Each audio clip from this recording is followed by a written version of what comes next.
जय शिल प्रभुपाद के जय, गुरु महाराज की जय, পথপ্রদর্শক শ্রীপাদ জগন্নাথ ব্রহ্মচারী প্রভু की जय। তো আজকে আমাদের শ্রীমদ্ ভগবদ গীতা যথাযথ অধ্যায় 4 জ্ঞানযোগ শ্লোক নাম্বার 36, শ্লোকটি আরেকবার পাঠ করছি।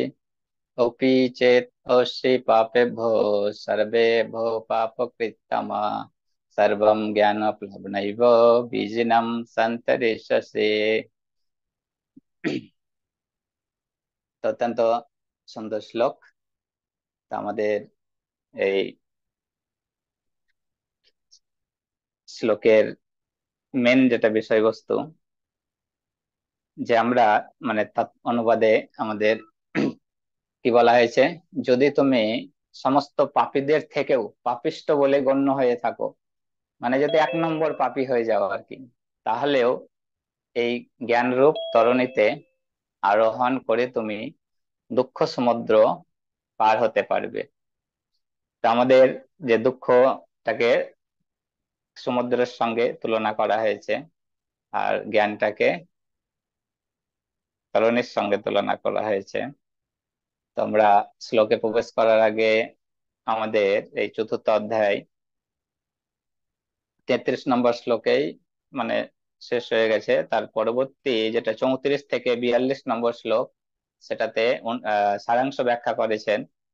তো 34 নম্বর শ্লোকটা একটু বলি আমাদের উপসংহারের। যে 34 নম্বর শ্লোকে কি বুঝতে পেরেছি, যে গুরু শিষ্যের যোগ্যতা মানে আত্মজ্ঞান লাভের যে উপায় সেটা বলা হয়েছিল।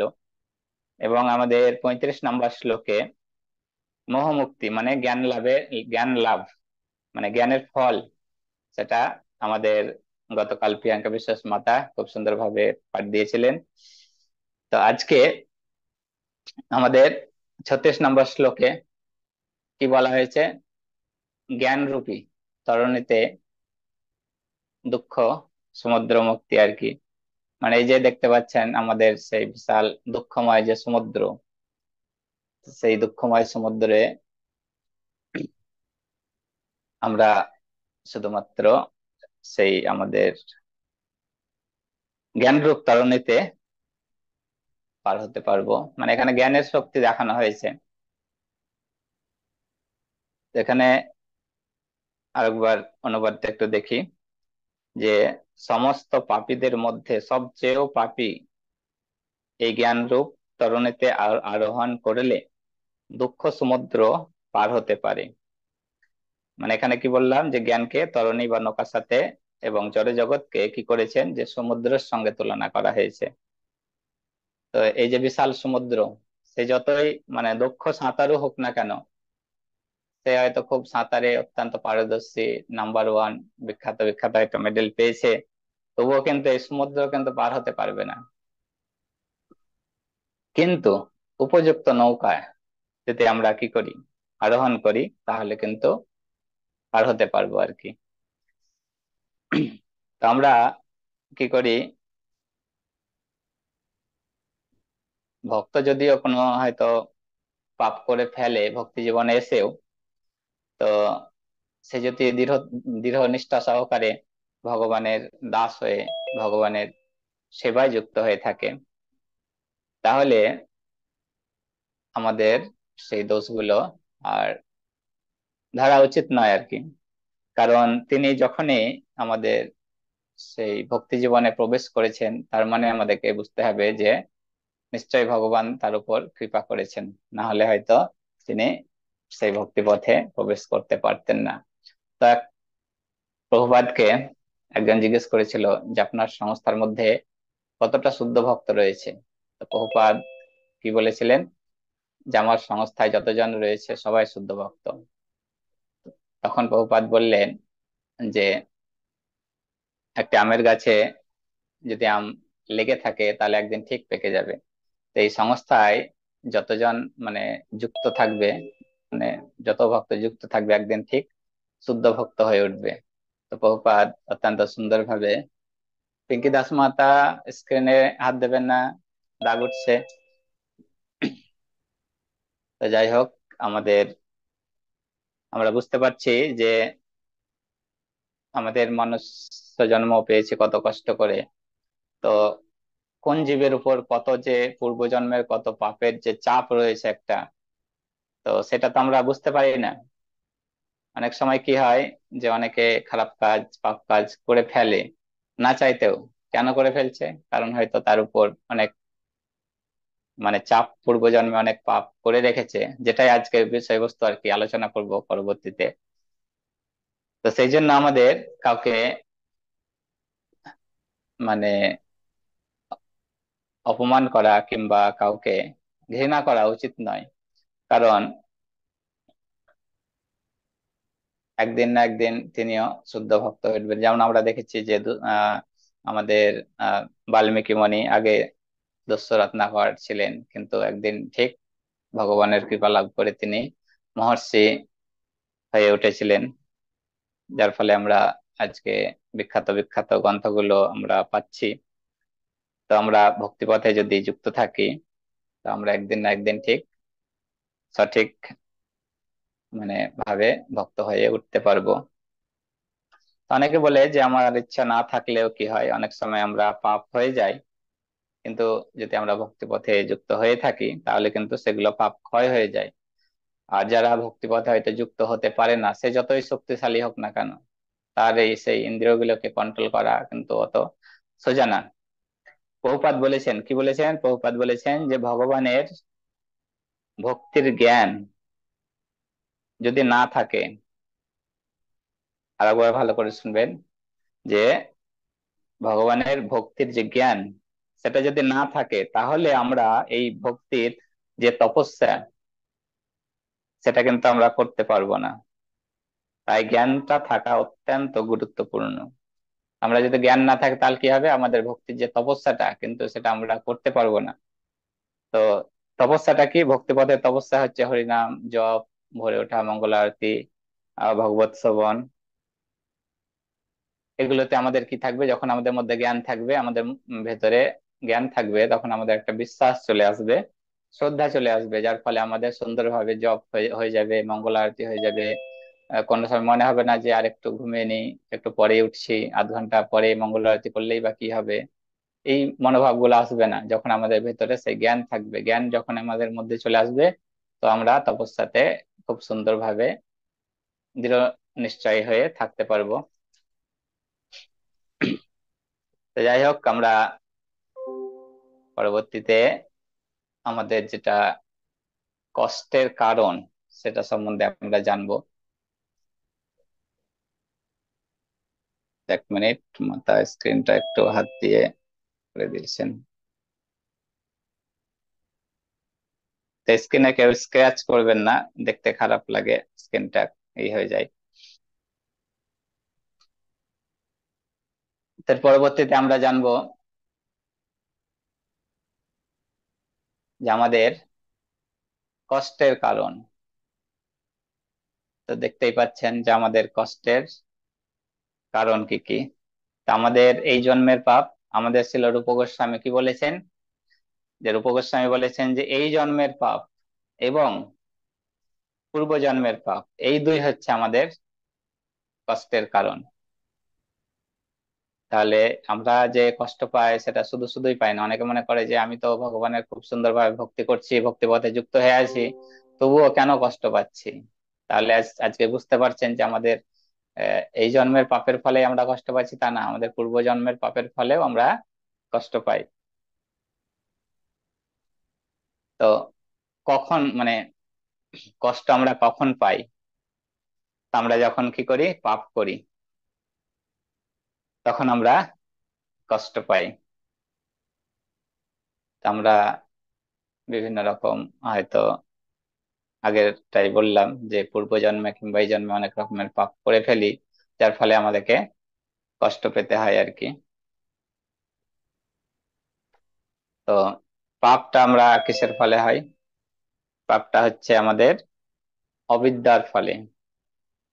তো আমাদের অবিদ্যার ফলে কি হয়, আমাদের পাপ হয়ে যায় আর কি। যদি আমাদের অনেক সময় কি থাকে, জ্ঞান না থাকে, অনেক সময় আমরা কি বলি যে প্রভু আমি তো অল্প বুদ্ধি সম্পন্ন, ভুল হয়ে গেছে, তো কি করব প্রভু, ভুল হয়ে গেছে, ক্ষমা করে দিন। তো তা বললে কিন্তু হবে না।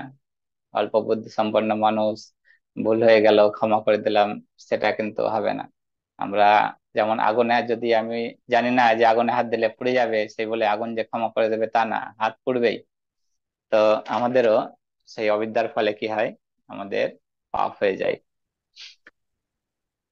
তো এই অবিদ্যাটা সম্পর্কে এবার আমরা জানবো, যে অবিদ্যা, যে পঞ্চক্লেশ সদা দুর্গতি, সেই অবিদ্যা কয়েকটা স্টেজ রয়েছে, ধাপ রয়েছে, যেমন দেখতে পাচ্ছেন স্ক্রিনে দেওয়া আছে। প্রথমে কি হচ্ছে অবিদ্যা, তারপরে অস্মিতা, অভিনিবেশ, রাগ, তারপরে আমাদের কি সৃষ্টি হচ্ছে, দেশ। তো আমাদের অবিদ্যার ফলে ধাপে ধাপে কিভাবে আমাদের রাগ হয়ে যায়, দেশ হয়ে যায়, যার ফলে আমরা পাপ করে ফেলি। তো একটি গল্প বলে ব্যাপারটা বোঝানোর আমি চেষ্টা করছি। তো বিখ্যাত মাল্টি ন্যাশনাল কোম্পানির মালিক ছিলেন কে, রামসেট। রামসেটের একটি একটি মাত্রই ছেলে, তার নাম হচ্ছে মদন সেট আর কি। তো তিনি বাবার অত্যন্ত প্রচুর টাকা, গাড়ি বাড়ি অনেক, আজ অনেক রকমের গাড়ি, সে একদিন গাড়ি নিয়ে বার হয়েছে। তো গাড়ি নিয়ে বার হয়ে বেশা মানে উঁচু রাস্তা দিয়ে খুব জোরছে, মানে যা বেশি টাকা পয়সা গাড়ি বাড়ি থাকলে যা হয়, কোনো টেনশন নেই, খুব জোরছে গাড়ি চালিয়ে যাচ্ছে। হঠাৎ পাহাড়ি রাস্তা, গাড়িটা স্লিপ করে পাহাড় থেকে সে নিচে পড়ে গেছে। এবং নিচে অনেক, সে পাহাড়ের রাস্তায় এক সাইডে যেমন আমরা দেখি যে উঁচু পাহাড়, এক সাইডে অনেক গর্ত খাল, তো সেরকম নিচে পড়ে গেছে।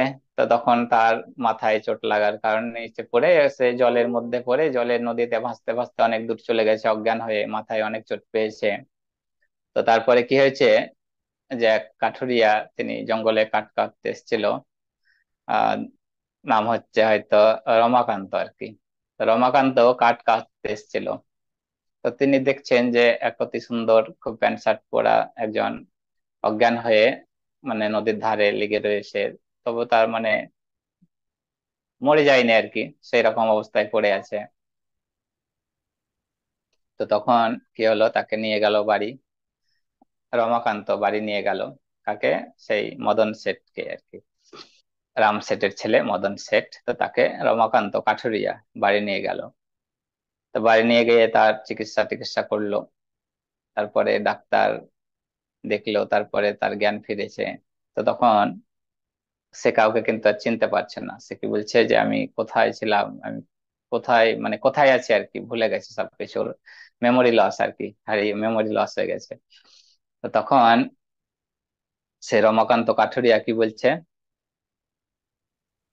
যে তুমি আমার ছেলে, আমার নাম হচ্ছে রমাকান্ত, তোমার নাম হচ্ছে হরিকান্ত, এই যে তোমার মা কমলিনী আর কি। তো এই যে এখানে গল্পটা বললাম, তো এখানে কি হলো, সে যে মদন শেঠ আর কি, রাম শেঠের ছেলে, সেটা কিন্তু সে ভুলে গেল। তো এটাই হচ্ছে অবিদ্যা, মানে ভুলে যাওয়াটা, এটাই হচ্ছে অবিদ্যা আর কি। আর এখন সে কি মনে করছে, যে এখন সে মনে করছে না আমি হচ্ছি হরিকান্ত, রমাকান্তর ছেলে, মানে কাঠুরিয়ার ছেলে হরিকান্ত আর কি। তো এটা হচ্ছে অস্মিতা, নতুন একটি ঠিকানা আর কি। তা আগে যে মাল্টি ন্যাশনাল কোম্পানির মালিকের ছেলে ছিল, কিন্তু এখন কি করছে, কাঠুরিয়ার সঙ্গে কাঠ বিক্রি করছে আর কি। তো নতুন একটা পরিচয় আর কি, কাঠুরিয়ার ছেলে কাঠ বিক্রি করছে, এটাই হচ্ছে কি অভিনিবেশ, নতুন কাজে যুক্ত হয়েছে। তো এইভাবে হঠাৎ হয়তো কোনো একদিন শহর থেকে কেউ এসছে, সেই পথ দিয়ে যাচ্ছিল, তো সেই রাম শেঠের ছেলে মদন শেঠকে দেখে বলছে, আরে তুমি তো রাম শেঠের ছেলে, তো তুমি এখানে আবার কাঠ বিক্রি করছো কেন? তো তখন সেই হরিকান্ত কি বলছে, মানে ও তো মেমোরি লস, ও তো আগেকার কিছু মনে নেই। তখন বলছে, কি উল্টো পাল্টা বকছো, আমার বাবা রাম শেঠ হতে যাবে কেন, আমার বাবা হচ্ছে রমাকান্ত, এই তো কাঠুরিয়া, আমার বাবা হচ্ছে কাঠুরিয়া, আমি তার ছেলে, তুমি ভুলভাল কথা বলছো, যাও যাও এখানে মাথা খারাপ করায় না, আমি কাঠ বিক্রি করতে এসেছি। তো সেখানে কি হলো, তার দেখুন রাগ হয়ে গেল, রাগের থেকে তার, যে তাকে পরিচয় করিয়ে দিচ্ছিল, তার উপর একটা বিদ্বেষ তৈরি হয়ে গেল। তো কি হচ্ছে যে যে পরিচয় করিয়ে দিচ্ছে তার উপরেই আমরা সে রাগ করছে আর কি। মানে সেই নতুন পরিচয়ের প্রতি তার একটা অনুরাগ চলে এসেছে, যে আমি এটা আমার বাবা, এরা বাবার বন্ধুরা হচ্ছে, এগুলো হচ্ছে আমাদের বন্ধু, বাবার শত্রুরা আমার হচ্ছে শত্রু। তো এগুলো হচ্ছে রাগ আর হচ্ছে দেশ আর কি। তো একটু আরেকটু অন্যভাবে বলি, যে এই যে আমরা ভগবানকে ভুলে গেছি আর কি, আমরা ভুলে গেছি যে আমরা ভগবানের দাস। আর এই ভুলে যাওয়াটাই হচ্ছে আমাদের অবিদ্যা। আর আমরা এই জগতে এসে মনে করছি যে আমি হিন্দু, আমি মুসলিম, আমি বাংলাদেশের, বাংলাদেশি, আমি কুমিল্লার, আমি ঢাকার, আমি মুর্শিদাবাদের, আমি বংশবাটির। তো নতুন পরিচয় হয়ে গেছে আর কি। তো এটাই হচ্ছে অস্মিতা। আর অভিনিবেশটা কি, যে ভুল পরিচয়ে আমরা রয়েছি, এটা হচ্ছে অভিনিবেশ, নতুন একটা পরিচয়ে রয়েছি। আর রাগ আর দেশ, এই যে এই জড় জগতের সমস্ত কিছু ভোগ করতে চাইছি, আর না পেলে সেটাতে আমাদের কি হচ্ছে, রাগ তৈরি হচ্ছে। আমাদের যে সাধুগুরু বৈষ্ণবেরা রয়েছে, তারা আমাদেরকে, যেমন সেই শহর থেকে লোকটা এসে তাকে বলছে যে আরে তুমি কাঠুরিয়ার ছেলে নয়, তুমি রাম শেঠের ছেলে, কিন্তু কিন্তু বিশ্বাস করছে না। তো আমাদেরও ভক্তি জীবনে আমাদের পথপ্রদর্শক শ্রীপাদি জয়দাস প্রভু আমাদেরকে বলছে যে আমরা ভগবানের সন্তান, কিন্তু আমরা কি হচ্ছে, আমাদের মনে হচ্ছে না, আমরা তো আমরা তো এই তো আমার পিতা, এটা আমার মাতা, এই তো আমার কাজ, এগুলো হচ্ছে আমার মেন কাজ, কিন্তু আমার যে আসল কাজ সেটা কিন্তু আমরা ভুলে যাচ্ছি আর কি। তো আশা করি এই যে অবিদ্যা থেকে রাগ দেশ কিভাবে চলে আসছে বোঝাতে পেরেছি। তো পরবর্তী স্টেজে যাব। পরবর্তীতে হচ্ছে পাপের ফল। পাপের ফল হচ্ছে দুই প্রকার। তো একটা হচ্ছে কি প্রারব্ধ, আর একটা হচ্ছে অপ্রারব্ধ। তো প্রারব্ধ মানে কি, প্রারব্ধ মানে হচ্ছে যা পেয়ে গেছি আর কি। আর অপ্রারব্ধ মানে হচ্ছে যা এখনো পাইনি, মানে এখনো ভোগ করে, যে পাপ এখন ভোগ হয়ে গেছে সেটা হচ্ছে প্রারব্ধ। আর যে পাপটা এখনো ভোগ হয়নি সেটা হচ্ছে অপ্রারব্ধ। তো আরেকটু গল্পের মাধ্যমে বলি, বুঝতে সুবিধা হবে। তো যেমন স্লাইডে দেখতে পাচ্ছেন, দুজন চোর চুরি করতে গেছিল। তো চুরি করতে গিয়ে হঠাৎ কি হয়েছে, পুলিশ চলে এসেছে। তো পুলিশ চলে আসা মাত্র একজনকে ধরে নিয়েছে, আর একজনকে দেখুন ও দৌড়ে দৌড়ে পালাচ্ছে আর কি। একজন ধরা পড়ে গেছে, তো তার কি হয়েছে, জেল হয়েছে, সঙ্গে 10 বছরের জেল, 10,000 টাকা হয়তো জরিমানা তো হয়ে গেছে। তো ঠিক সে কি হলো, সে পাপের ফলটা পেয়ে গেল। প্রথমে যেটা প্রারব্ধে সে ধরা পড়ে গেছে, পাপের ফল পেয়ে গেল আর কি। কিন্তু অপ্রারব্ধ মানে যে চোরটা পালিয়ে গেছে, তাকে কিন্তু পুলিশ এখনো ধরতে পারেনি। যখন ধরতে পাবে তখন তাকে শাস্তি দেওয়া হবে। তো প্রারব্ধ মানে হচ্ছে কি পাপের ফল ভোগ হয়ে গেছে, আর অপ্রারব্ধ মানে হচ্ছে যে পাপের ফল আমাদের এখনো ভোগ হয়নি, মানে ধরা পড়লেই ওকে আবার শাস্তি পেতেই হবে, পুলিশ খুঁজে বেড়াচ্ছে। হুম। তো যাই হোক, পরবর্তীতে আমরা যাব যে পাপের লক্ষণ, প্রারব্ধ পাপের লক্ষণ। তো যেমন এখানে কয়েকটা পয়েন্ট আমি দিয়েছি। ভীষণ রোগ, যেমন আমরা কি হয় বেশিরভাগ বিভিন্ন রকম রোগে ভুগতে থাকি। বিভিন্ন রকম হয়তো আমাদের আইন সংক্রান্ত ঝামেলা থাকে, মাঝে মাঝে হয়তো আমাদের থানা পুলিশ এইভাবে আমাদের হয়তো লেগেই আছে, অনেকজনের থাকে হয়তো। কেউ কেউ আবার এত মানে নিচু কুলে জন্মগ্রহণ করেছে যে খেতেও ঠিক মতো পায় না আর কি। তারপরে আবার রূপের অভাব, কেউ হয়তো দেখতে এক মানে সুন্দর না, কেউ হয়তো আবার বোকা আর কি, বিদ্যার অভাব। এগুলো হচ্ছে আমাদের কি প্রারব্ধ পাপের লক্ষণ। মানে হচ্ছে এই যেগুলো আমরা ভোগ করছি, আগে হয়তো আমরা পাপ করে রেখেছিলাম। তো আমাদের পূর্বকৃত পাপের অনেক ফল বর্তমানে কি হয়েছে ভোগ করছি। তো এই বর্তমানে আমরা যেগুলো কি করি, পাপ করি, সেগুলো কিন্তু আমাদেরকে আবার কি হবে, পরে ভোগ করতে হবে, ভবিষ্যতে ভোগ করতে হবে। আর এই পাপের ফলে আমরা অনেক দুঃখ কষ্টতে আছি, যেহেতু আমরা আগে আমাদের পাপ করে রেখেছি, যার ফলে আমাদেরকে জড় জগতে কি হয়েছে, আমার হয়তো বিদ্যা নেই ভালো, কিংবা হয়তো দেখতে ভালো না, কিংবা হয়তো অত্যন্ত দরিদ্র, নিচু কুলে জন্ম, কিংবা হয়তো মাঝে মাঝে ঝামেলা সংক্রান্ত পড়ে যাচ্ছে, রোগ হয়ে যাচ্ছে। তো এগুলো আমাদের প্রারব্ধ পাপের লক্ষণ। কিন্তু এখানে একটা কথা বলি, যে আমরা কিন্তু ভবিষ্যৎকে আমরা চেঞ্জ করতে পারি। কিভাবে চেঞ্জ করতে পারি? যে এখন যদি আমরা বর্তমানে যদি আমরা ভালো কাজ করি, ভগবানের সেবায় যুক্ত হই, ভগবানের সেবা করি, ভগবানের কথা মতো আমরা চলি, তাহলে কিন্তু আমাদের ভবিষ্যৎটা কি হবে, অত্যন্ত সুন্দর হবে। তো আমরা পরবর্তী পয়েন্টে যাব, যে আমাদের ভক্তির অপ্রারব্ধ পাপ কিভাবে আমরা মানে খনন হবে আর কি। তা আমাদের ছিল রূপ গোস্বামী আমাদের ভাগবতমের 11 স্কন্ধের চতুর্দশ অধ্যায়ের মানে 14 অধ্যায়ের 19 নম্বর শ্লোকে ব্যাখ্যা করেছেন।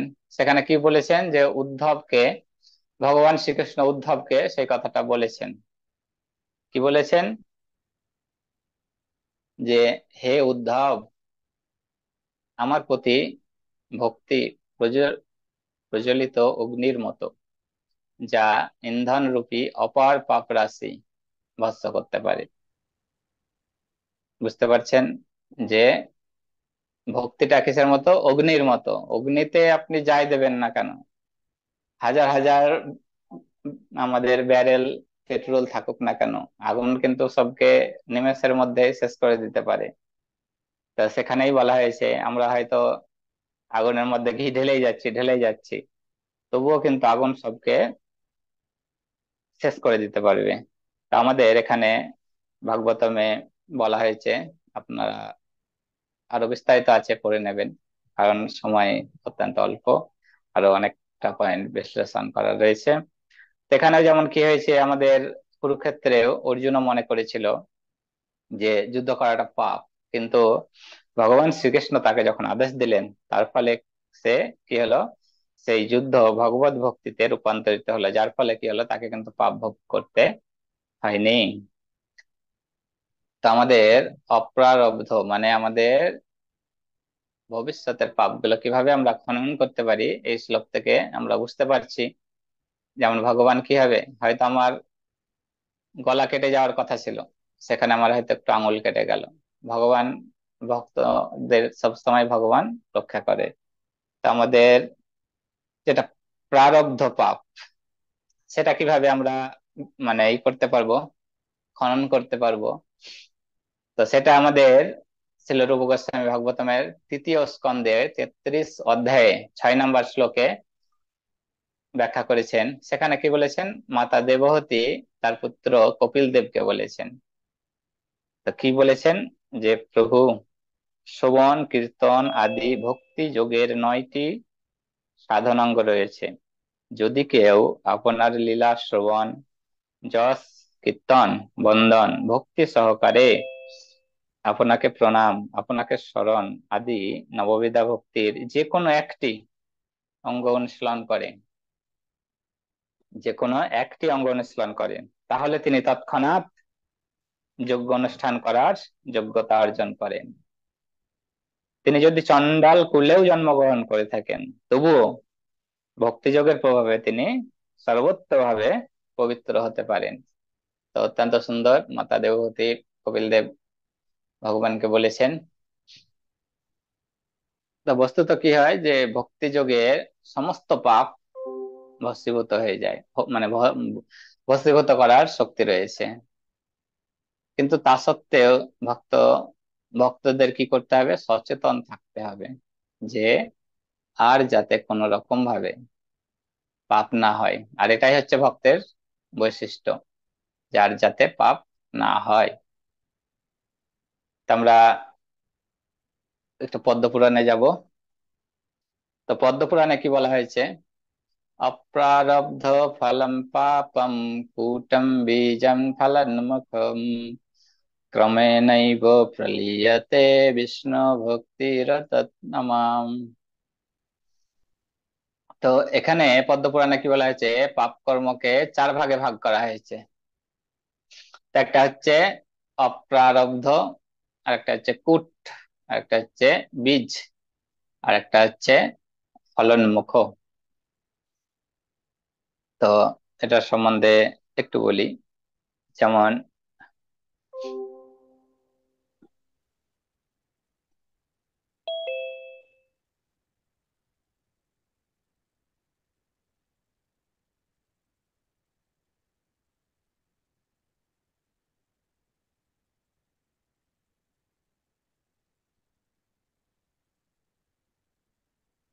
আচ্ছা, এই যে এখানে পরবর্তী স্লাইডে দেখুন।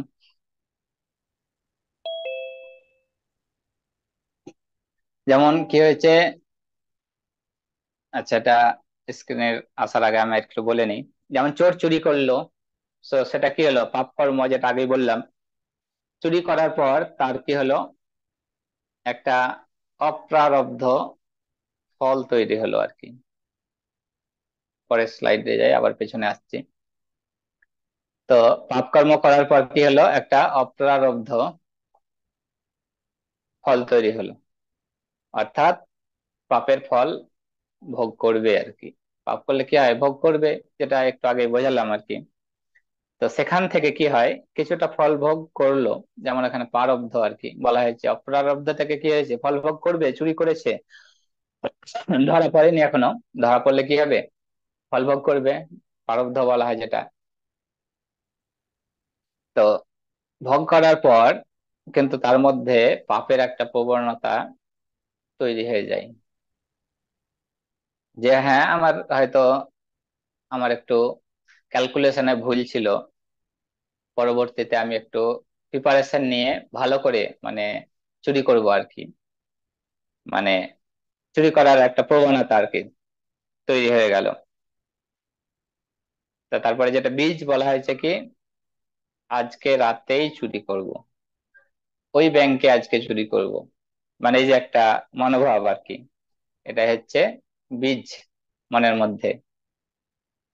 আর কুট মানে যেটা হলো যে সে কি মনে করছে? যে পাপ করেই যাব, করেই যাব, আমি ওসব শাস্ত্র গ্রন্থ এসব আমি কিছু মানি না, আমি আমার ইচ্ছা মতো চুরি করেই যাব আর কি। তো সেটা হচ্ছে কুট আর কি। তা আশা করি একটু বোঝাতে পেরেছি। তা আমাদের আগের স্লাইডটা একটু দেখে নেই, যেখানে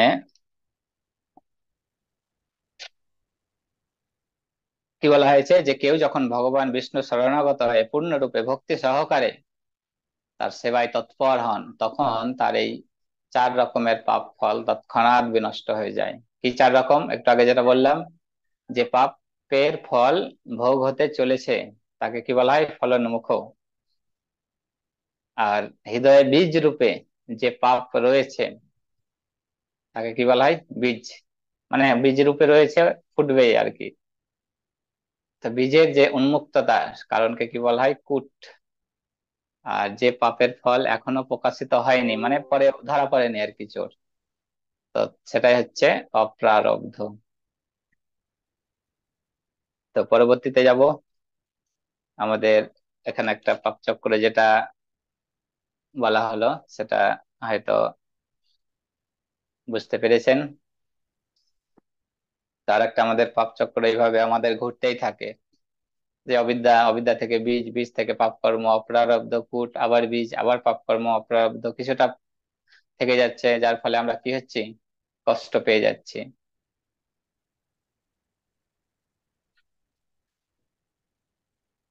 আমাদের সময় আছে? হ্যাঁ, আছে কিছুটা। তো যাই হোক, আমরা যেমন কি হয় অনেক ক্ষেত্রে, চিকিৎসার ক্ষেত্রে যেমন চিকিৎসক কি করে? খুব সাবধানতা অবলম্বন করে যে রোগ প্রতিরোধের জন্য কি করে? টিকা দেন। সব রকমের মানে পাপ বীজ অঙ্কুরিত হওয়া থেকে নিরোধ করার জন্য পূর্ণরূপে কি হতে হবে, ডাক্তার যেমন কি হয় রোগ টোগ হলে আমাদের তো পূর্ববর্তী পাপের ফলে আমরা রোগ টোগ হচ্ছে, কিন্তু ডাক্তার কি হয়, সে ওষুধ দিলে কি হয় আমাদের রোগটা একটু তাড়াতাড়ি, যেটা 7 দিনে হয়তো আমি যদি কোনো ওষুধ না খাই তাহলে যে কোনো রোগ কিন্তু আমাদের 7 দিনের মধ্যে ভালো হয়ে যাবে, জ্বর টর ঠান্ডা এগুলো হলে কিন্তু ভালো হয়ে যাবে। আমি যেটা বিশ্বাস করি আর কি, যাই হোক না কেন 3-4 দিন হবে হয়তো ভালো হয়ে যায়, সেই জন্য ওষুধ হয়তো আমাকে খেতে হয় না কয়েকদিন থেকে হয়তো। যেমন আমার হয়তো মুখেও জিভে ঘা হলে কি হয় আমি জানি 3 দিনের মধ্যে ঠিক হয়ে যায় এটা, সেই জন্য আর ওষুধ খাই না, কিন্তু ওষুধ খেলে কি হয় সেটা 3 দিনের জায়গায় একদিনে ঠিক হয়ে যায়, ডাক্তাররা যেটা করে আর কি। তো সেরকম আমরা কি করি, ভগবানের যদি পূর্ণরূপে একবারে মানে কর্ম করি তাহলে আমাদের সেই ওষুধের মতো কাজ করবে। যেটা বললাম গলা কেটে যাওয়ার কথা ছিল, আঙুল কেটে ঠিক হয়ে যায় আর কি। তো আমরা পরবর্তীতে যাব যে আমাদের যে পাপ বীজ রয়েছে ভেতরে, তো সেটা কিভাবে হরণ হবে আর কি। তো আমাদের এখানে আরেকটা স্লাইডে আমি একটু বোঝার চেষ্টা করেছি যে আমাদের সুখদেব গোস্বামী ভাগবতমের আমাদের 6 স্কন্ধে 2য় অধ্যায়ে 17 নম্বরে অজামিল যে উপাখ্যান রয়েছে সেখানে খুব সুন্দরভাবে ব্যাখ্যা করেছেন যে যে অজামিল তিনি কিন্তু প্রথমে খুব কর্তব্যনিষ্ঠ একজন ব্রাহ্মণ ছিলেন। মাঝের স্লাইডটাই দেখেন তিনি কিন্তু ব্রাহ্মণের বেশেই আছেন, ব্রাহ্মণ ছিলেন, কিন্তু কি হয়েছে যে সেই আলিঙ্গনরত কোনো মেয়েকে মানে সুন্দরী মহিলাকে আলিঙ্গনরত অবস্থায় দেখে কি হয়েছে তার কিন্তু মনটা পরিবর্তন হয়ে গেছে, তার ফলে কি হয়েছে তার পতন হয়ে গেছে। তারপরে তার সেই ছেলের নাম উচ্চারণের ফলে আরো বিস্তারিত আছে, আমি অতটা গেলাম না সময়ের অভাব রয়েছে, যে তার ছেলের নাম উচ্চারণ করাতে কি হয়েছে, শেষের স্লাইড 3 নম্বর স্লাইডে দেখুন সে যমদূত চলে এসছে, আবার আমাদের বিষ্ণু দূত চলে এসছে, টানাটানি করছে আর কি। ওরা মনে করছে না ও তো ওর ছেলের নাম করেছে, আর এইদিকে ভগবান তো অন্তর্যামী, তিনি বলছেন না ভগবানের নাম করেছে। তো তিনি এই যে পাপ থেকে উদ্ধার হয়ে গেছেন। তো সুখদেব গোস্বামী কি বলেছেন যে তপস্যা দান ব্রত ইত্যাদির প্রভাবে কি হয় পাপ নাশ হয়, কিন্তু হৃদয়ে পাপের বীজটা কিন্তু নাশ হয় না, আমাদের কি হয় পাপটা নাশ হয়ে যায়, যেটা আজামিলের কি হয়েছিল যৌবনে হয়েছিল, পাপ নাশ হয়েছিল কিন্তু তার হৃদয়ে কি হলো বীজটা থেকে গেছিল আর কি। সেই বীজ নাশের একমাত্র উপায় কি হচ্ছে কৃষ্ণ ভাবনামৃত হওয়া। যেমন শ্রী চৈতন্য মহাপ্রভু কি নির্দেশ দিয়ে গেছেন আমাদের হরে কৃষ্ণ মহামন্ত্র কীর্তন করার জন্য, হরে কৃষ্ণ কৃষ্ণ কৃষ্ণ হরে হরে, হরে রাম রাম রাম হরে হরে। তো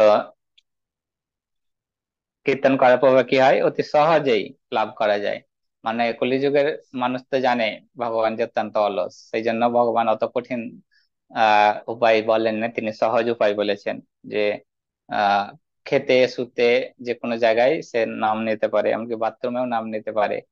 তো ভগবান কত সুবিধা করে দিয়েছে আর কি। তো আমরা কি হয় সেই ভগবত ভক্তি যদি অনুশীলন না করি তাহলে কিন্তু আমরা এখান থেকে মুক্ত হতে পারবো না। আমাদের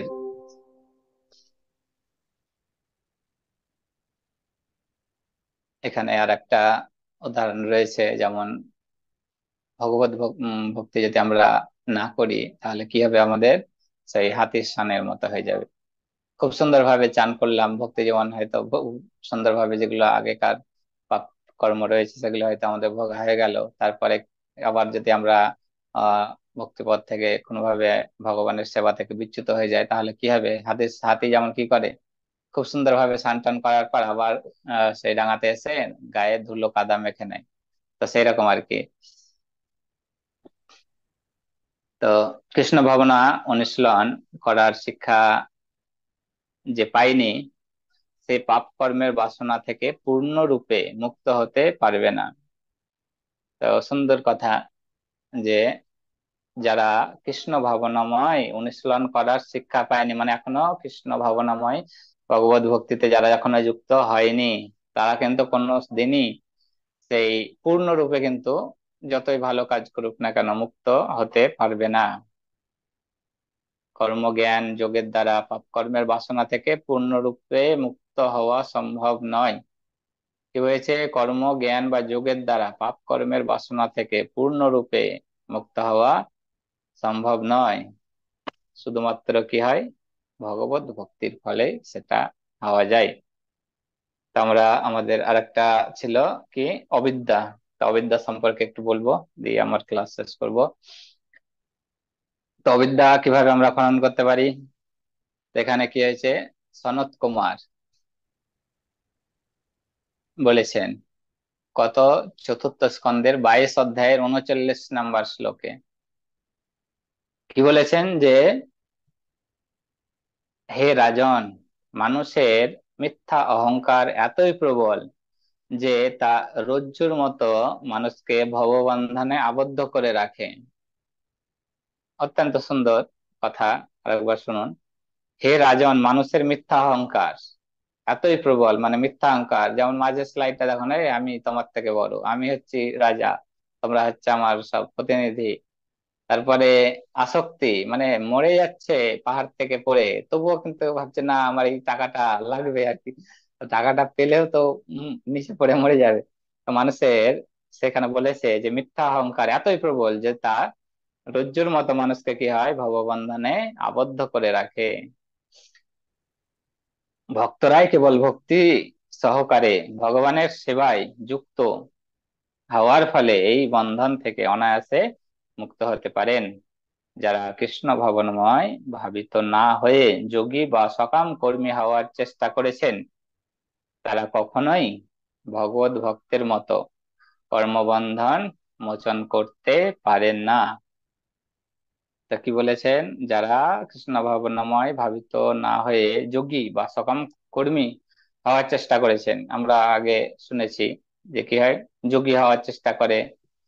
যেমন আমরা শুনেছি যে 25 বছর 50 বছর তপস্যা করে কি করেছে, জলের উপর হাঁটতে শিখেছে। সেটাকে প্রভুপাদ কি বলেছেন, 2 টাকার তপস্যা আর কি, ওটা 2 টাকা দিলেই নৌকা পার করে দিত। তার জন্য আমরা সারা জীবনটা নষ্ট করে দিলাম, এটা হচ্ছে বোকার কাজ আর কি। তো সেরকম তারা কখনো কি হয়েছে যে কর্মবন্ধন মোচন করতে পারবে না ভক্তের মতো আর কি। তাই সকলেরই কর্তব্য হচ্ছে অহংকার ও প্রকৃত কর্মের দৃঢ় বন্ধন থেকে মুক্ত হওয়ার জন্য কৃষ্ণ ভাবনাময় ভাবিত হয়ে ভগবত সেবায় নিযুক্ত হওয়া আর কি। তা আমরা যদি ভগবানের সেবায় নিযুক্ত হই আর কি, তো তাহলেই আমরা মুক্ত হতে পারবো। তো এখানে আরেকটা পদ্মপুরাণে বলা হয়েছে যে কৃষ্ণ ভাবনাময় ভাবিত শুদ্ধ ভক্তি হচ্ছে কি, পরম উজ্জ্বল জ্ঞানবর্তিকা, যা বাসনা রূপে অমঙ্গলকারী সর্পদের জন্য কিন্তু দাবানল স্বরূপ। যেমন বনের দাবানল দেখতে পাচ্ছেন, সমস্ত কিছু পুড়ে কি হচ্ছে, ছাই হয়ে যায়, পশুরা কিন্তু আগুন দেখে কি হয়, দৌড়ে পালিয়ে যায়। কিন্তু সাপগুলো কিন্তু, ও আবার বাঁচার জন্য কি হয়, ঢুকে যায় গর্ততে, কিন্তু প্রচন্ড আগুনের যে তাপ, সেই তাপ কিন্তু তারা সহ্য করতে পারে না। এক সময় কি হয়, তাদের মৃত্যু হয়ে যায়। তো আমাদের সেই কৃষ্ণ ভাবনা রূপী প্রজ্বলিত অগ্নি এতই প্রবল, মানে আমাদের ভগবত ভক্তির যে অগ্নি এতই প্রবল, তার প্রভাবে কি হয়, অবিদ্যা রূপ সর্প চিরেই ভস্মীভূত হয়ে যায়। আমাদের যেটা অবিদ্যা, অবিদ্যা রূপ যে সর্প রয়েছে, সেটা কিন্তু, সে আমরা কৃষ্ণ ভাবনাময় হয়ে যদি আমরা জীবনযাপন করি, তো সেটা কিন্তু পুড়ে ছাই হয়ে যাবে। তো আজকে পাঠ আমার এতটাই ছিল। তো আজকের পাঠটা একটু নতুন ভাবে দেওয়ার চেষ্টা করলাম। সকলে যদি ভালো লেগে থাকে, তাহলে এটা পুরো ক্রেডিট হচ্ছে আমাদের পথপ্রদর্শক শ্রীপাদ দ্বিজয় দাস ব্রহ্মচারী প্রভু, তার অনুপ্রেরণাতেই এই সমস্ত বিষয়গুলো তুলে ধরার চেষ্টা করেছি।